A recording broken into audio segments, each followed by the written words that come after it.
Bukan masalah anti gasnya. Anak kami lapar, butuh makan, butuh kehidupan, Pak.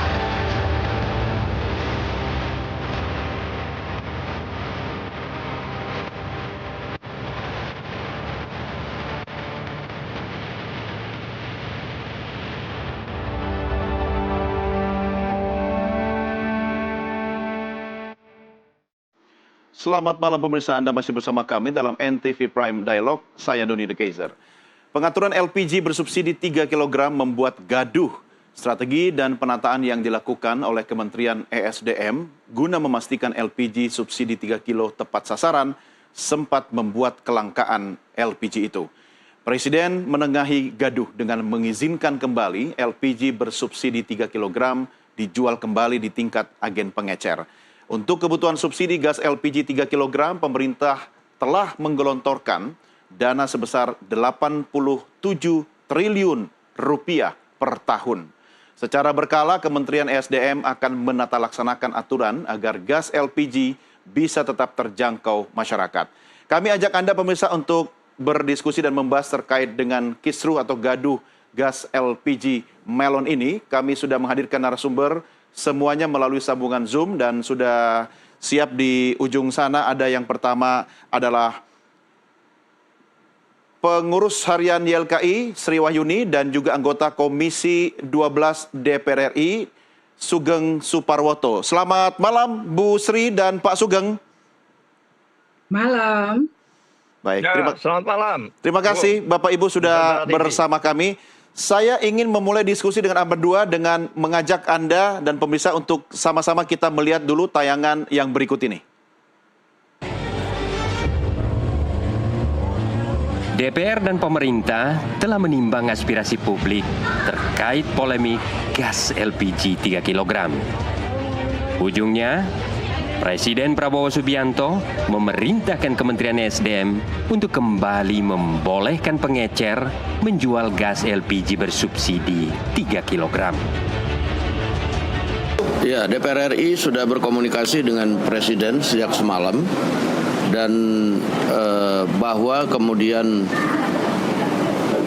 ada keinginan dari Kementerian SDM itu untuk menertibkan harga di pengecer supaya tidak mahal di masyarakat. Namun setelah komunikasi dengan Presiden kemudian telah menginstruksikan kepada SDM untuk per hari ini mengaktifkan kembali pengecer-pengecer yang ada untuk berjualan seperti biasa. Presiden menginstruksikan Kementerian ESDM agar pengecer bisa segera berjualan kembali sambil membenahi administrasinya. Nantinya para pengecer akan berstatus subpangkalan. Arahan Pak Presiden kan untuk pengecer ini menjadi sub daripada agen dan itu akan diproses kembali. Nanti ngurus dari sini lagi atau bagaimana? Nah itu nanti di Kementerian ESDM teknisnya. Siap. Sebelumnya, Menteri Energi dan Sumber Daya Mineral Bahlil Lahadalia menghadap Presiden Prabowo di Kompleks Istana Kepresidenan Jakarta untuk melapor kegaduhan pengaturan baru LPG 3 kg. Hingga kini, belum ada syarat khusus untuk pengecer menjadi subpangkalan. Kendati demikian, nantinya Pertamina akan melakukan verifikasi terhadap subpangkalan tersebut agar dapat diawasi pemerintah. Dengan harapan agar mereka juga mendapat fasilitas IT supaya negara Pertamina bisa mengontrol harga jual di tingkat sub pangkalan dan siapa saja. Nah, ini lagi kita mempertimbangkan juga agar RW ini bisa menjadi sub pangkalan karena yang tahu masyarakat di sekitarnya itu kan RW. Bahlil menambahkan, pembelian gas LPG bersubsidi 3 kg ini nanti tetap harus ditertibkan. Pembelian wajib menggunakan KTP sehingga pemerintah bisa memastikan harga LPG 3 kg yang dipasarkan tetap bisa terjangkau. Dari Jakarta dan Sleman, Yogyakarta, jurnalis NTV melaporkan. kita segera diskusi. Saya ingin ke Pak Sugeng dulu. Pak Sugeng, bagaimana evaluasi Anda terhadap tata kelola yang dilakukan oleh pemerintah soal gas melon ini, Pak Sugeng? Iya, ini sebetulnya tujuannya baik, tapi dengan cara yang kurang baik. Bukan bahkan kurang baik, tidak baik. Kenapa? Karena tidak melalui sosialisasi yang tuntas dan tidak disiapkan mekanisme proses yang proven. Kenapa demikian? Ya, karena yang dihapus adalah namanya pengecer itu adalah mata rantai paling ujung. Yang ini yang secara alamiah memang terbentuk dari mekanisme penyaluran LPG 3 kg itu. Kenapa demikian? Karena memang mekanisme formalnya sekarang ini baru sampai tingkat pangkalan. Dan posisi pangkalan itu ada di level kecamatan. Sedangkan pengecer itulah yang ada di desa kelurahan, yang dimana dialah yang langsung bersentuhan dengan konsumen gas subsidi ini. Nah, tujuannya baik. Kenapa demikian? Dari fakta dan angka data-data, baik dari LPE MUI, dari Indef, bahkan dari Biro Pusat Statistik menyatakan bahwa ketidaktepat sasarannya sangat tinggi. Ya. Bahkan mencapai 60%. Artinya 8,03 volume 8,03 juta metrik ton itu 60%-nya justru nyasar kepada orang yang tidak berhak. Kenapa? LPG 3 kg ini adalah hanya untuk masyarakat tidak mampu, maka subsidi per kilonya kurang lebih hampir 11 ribuan. Ya. Per kilogram, sehingga harga eceran tertinggi itu yang ditetapkan oleh pemerintah daerah antara 18 sampai 21 ribu saja di tingkat konsumen ya. Jadi karena apa? Agen itu menebus ke Pertamina sekitar 4.200 kalau tidak salah, sekitar itu. Sementara itu 1 kilonya. Sementara harga gas tidak subsidi itu kan kurang lebih 15.000 per kilonya. Jadi inilah yang disparitas ini yang menyebabkan terkadang-kadang terjadi kebocoran di level prakteknya, sehingga nyasar kepada masyarakat yang tidak berhak. Bahkan ada yang secara sistemik ya. Artinya sistemik adalah bahwa memang gas 3 kg itu dibeli tapi tidak dikonsumsi oleh masyarakat tidak mampu, tapi dioplos menjadi gas 5,5 kg atau gas 12 kg yang itu keuntungannya luar biasa besar. Nah, itulah problem-problem yang kita hadapi dalam konteks subsidi ini. Besar subsidinya sampai 87 triliun. Subsidi energi secara keseluruhan, listrik dan BBM yang terdiri dari minyak tanah dan solar itu sampai 203 triliun. Subsidi untuk listrik 90 triliun dan LPG 3 kg 87 triliun. Inilah yang mau dikejar agar tepat sasaran. Itu intinya, tetapi dengan mekanisme proses yang tidak proven, tidak prudent. Ya, baik. Kata kuncinya ini yang mau dikejar, kata Pak Sugeng tadi, ini karena tidak tepat sasaran. Bu Sri Wahyuni, saya pinjam statementnya Pak Sugeng tadi bahwa ini niat baik tapi caranya yang tidak baik. Akhirnya ujung-ujungnya rakyat atau masyarakat yang kemudian harus menjadi korban. Catatan Anda, Bu Sri Wahyuni? Ya, saya setuju juga dengan Pak Sugeng, terutama ini kan dalam konteks untuk menerapkan subsidi tepat sasaran. Karena memang kebijakan baru ini bisa dimengerti ya. Kami memahami sebab selama ini distribusi dan penggunaan gas LPG 3 kilo itu memang banyak penyimpangan seperti yang tadi disampaikan oleh Pak Sugeng gitu. Dan kalau kami melihat juga kalau kondisi saat ini memang ketidaksiapan dari pemerintah untuk menerapkan kebijakan baru. Kalau Pertamina kan tinggal mendistribusikan, tapi yang memberi kebijakan itulah. Ya, karena di sini berarti kan Pertamina harus memberikan parameter terutama untuk jarak ya, untuk jarak pangkalan dari rumah konsumen. Coba itu dibayangkan. Nah, itu tidak dipikirkan di situ. Harusnya infrastrukturnya disiapkan dulu gitu loh. Ini memang ketidaksiapan tapi langsung saja diterapkan gitu loh. Dan lagi mungkin saya juga akan mengkritisi soal kebijakan Perpres nomor 104 tahun 2007.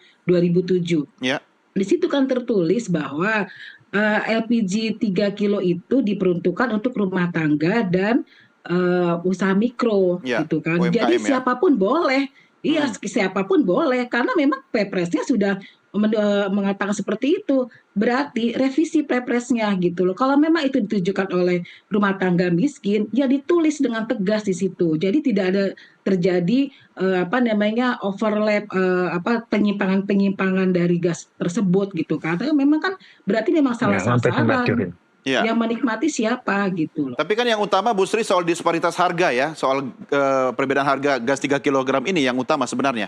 Artinya ketika pemerintah berniat untuk merapikan semua ujung-ujungnya untuk kepentingan rakyat, tapi Anda tangkap tadi bahwa memang kebijakannya sebenarnya tidak terlalu siap, infrastrukturnya juga tidak siap begitu. Iya betul, disparitas harga juga itu mempengaruhi karena memang gini, konsumen ditanya yang penting barang tersedia kok, Ya. mau barangnya mau harganya mahal Mahal dikit gitu nggak kan. apa-apa, yang penting ada ya. Iya, yang penting adalah daripada dia membeli dengan jarak yang jauh, transportasinya juga kan Mana mahal, lebihnya, jadi jatuhnya Iya. mahal kan gitu loh. Oke, menarik ya. Artinya saya kembali ke Pak Sugeng juga. Pak Sugeng, tadi kalau kita analisa statement Anda dan juga Bu Sri Wahyuni, apakah Anda yakin bahwa sebenarnya ada permainan mafia gas LPG 3 kg di sini yang kemudian memainkan barang di lapangan, menahan ya stok sehingga kemudian terjadi kelangkaan? Menurut Pak Sugeng seperti apa, Pak?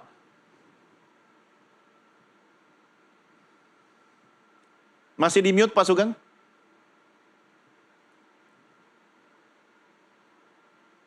Halo? Ya, silakan Pak Sugeng.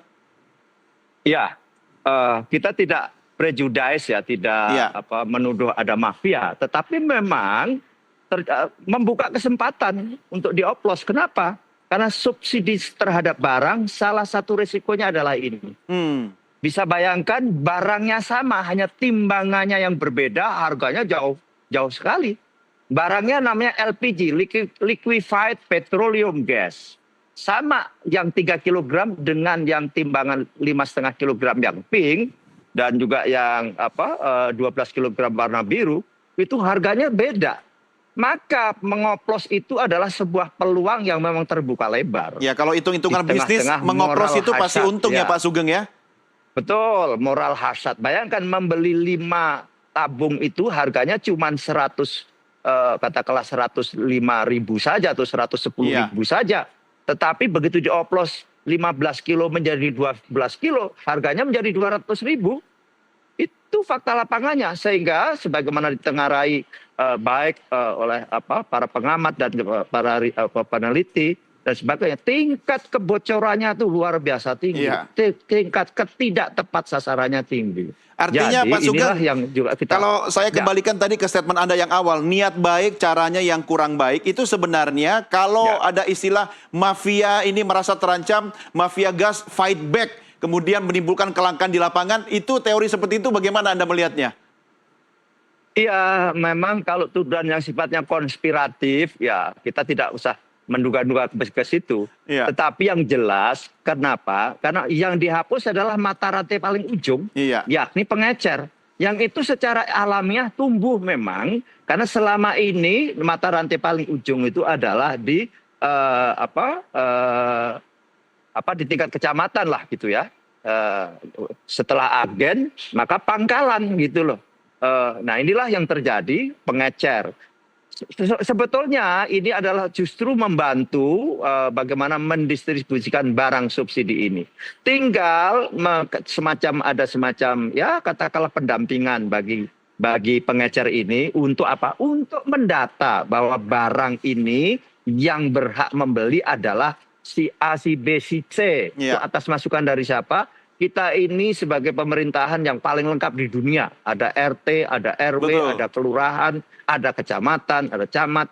Mestinya bisa mendata orang-orang dalam kategori yang punya Benar-benar hak membutuhkan bisa ya. membeli gas 3. Benar-benar membutuhkan, yakni apa? Ya. Rumah tangga miskin dan UMKM. Jadi itulah yang Karena apa? Volumenya sendiri, apalagi dengan sekarang ada namanya alat masak listrik berbahan dengan listrik itu relatif turun sebetulnya. Sementara di APBN tahun 2024 pun itu adalah 8 juta metrik ton, dan di APBN tahun 2025 sebagaimana prognosa yang disampaikan oleh Pertamina kurang lebih kita naikkan menjadi 8,17 juta ton.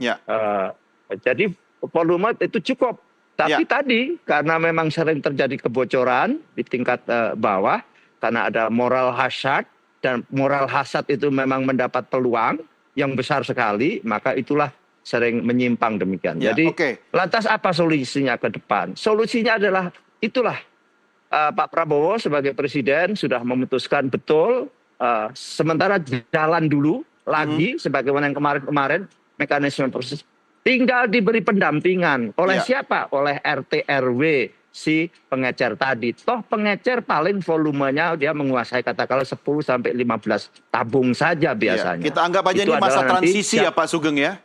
Masa transisi sekaligus katakanlah diberi pendampingan untuk mendata siapa yang membeli supaya betul-betul tepat sasaran. Sekali lagi, ini bukan barang bebas, ini adalah barang subsidi. Ini adalah diperuntukkan bagi masyarakat tertentu. Nah, itulah pelajaran yang kita petik ya dari proses ini. Saya mau kulik sedikit ke Bu Sri sebentar ya. Soal tadi statementnya Pak Sugeng, ini kan agar tepat sasaran, maka pendataan konsumen itu penting, Bu Sri.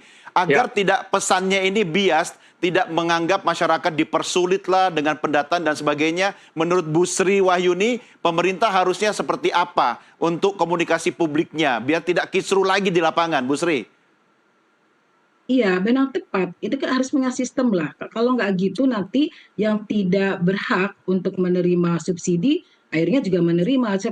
Dan itu juga memang harus pemerintah dan juga Pertamina sama-sama dalam masa transisi ini merevisi Perpres tersebut gitu, karena itu juga memang nggak salah, orang memang tidak ditekankan, tidak ditegaskan di situ kok kalau konsumen yang mampu tidak boleh kok gitu kan. Nah, apalagi di sini kan konsumen cirinya itu unseen process, unseen people, unseen product.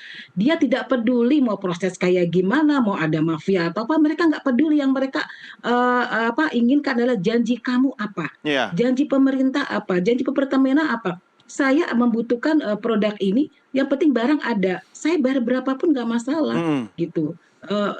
Mereka juga maklum kok kalau memang di pengecer pasti harga naik, cuma sekarang harus ada pengawasan, jangan sampai harga berbeda-beda gitu loh. Ya, naik-naik dikit sebenarnya nggak apa-apa ya di masyarakat ya, 1.000-2.000 perak gitu ya Bu ya?